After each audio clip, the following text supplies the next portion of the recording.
Hey everyone, I'm Brian, and I'm looking at different things going on here. You are Chords and Notes Nation, and welcome back for another raw, honest, and unedited reaction. We are on the fourth track of the third Angra album, Fireworks. The fourth track is called Metal Icarus.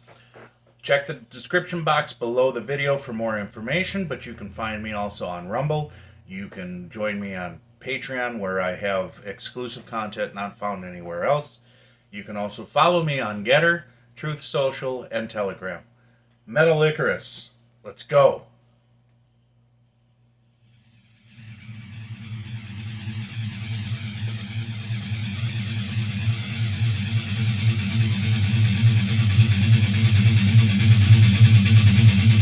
This is gonna kick my ass, isn't it? It is, I can feel it.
This part.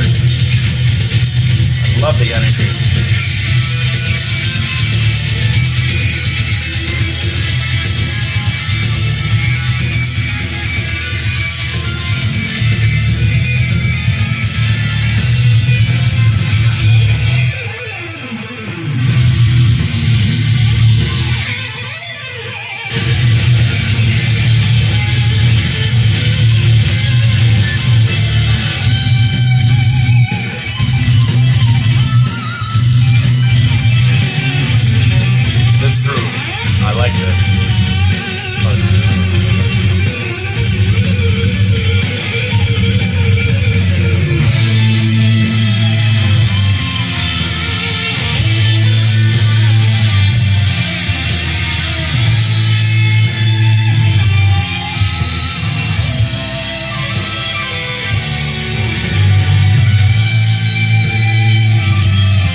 kind of got my ass kicked on that one. I love the effects on the guitars at the beginning. I don't know if it was an envelope filter or a flange or something along those lines, but it was really cool. It's really nice when you can apply different effects effectively without it dominating and overpowering the song. This was a guitar-driven song for sure. The bass was lost within the drums. And it just seemed to be one of those machine gun rhythms again, but not throughout, so it was kind of nice.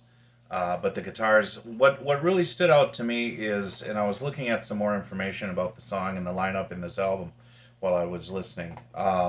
So you've got Kiko, and forgive me if I mispronounce these names. Kiko Loureiro and Rafael Bittencourt are your guitar players, a rhythm and a lead, essentially. Um, you know, there you cannot not mention the value of having two really good guitar players in a band. If you have one hybrid guitar player that does lead and rhythm, that's great. But if you have two, that's even better, right? Two is greater than one, as long as they're virtuosos like these guys clearly are. And I couldn't help but think throughout as I'm listening to what they were doing. I just started thinking about the duos in metal bands, that not even just metal bands, but multiple guitar player bands that stood out to me, have stood out to me. And these guys, see, here's the thing, I'm listening to their music, but their music is so good and virtuistic that it makes me start to think of other good quality bands. I hope that makes sense, okay?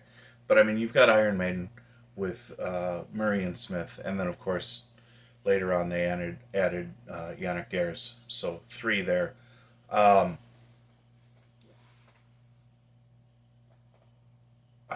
Queensryche with Milton and DeGarmo, or Wilton, is it Wilton or Milton? I forget. And DeGarmo. You have, I'm not remembering names, but like Judas Priest had two very, very good guitar players. Blind Guardian has two very good guitar players. Um, Opeth has two very good guitar players. There's just something to be said about having two. Um,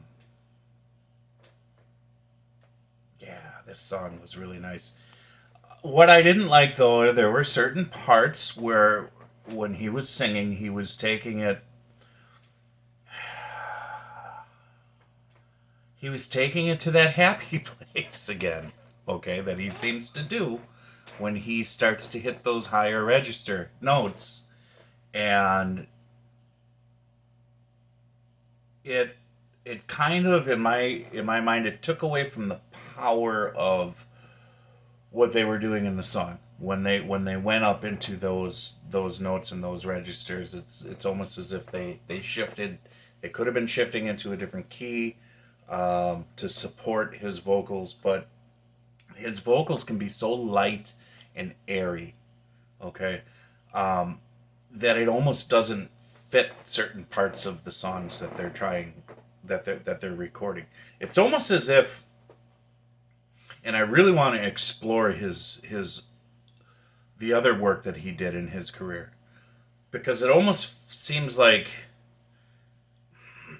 forgive me, but maybe this wasn't the right genre for him, even though it had a lot of the elements that he's clearly a phenomenal vocalist and trained very well in music and classical music, I'm sure, probably operatic music as well. Um, and this is that kind of band that integrates all of those elements with metal, but there's certain times it just doesn't seem like it fits, you know. But that's, again, music is a subjective listening experience, and that's my take on it. So anyways, be well, stay well. Joshua 1:9, read it, get it in your heart, live it. We will talk to you later. Bye.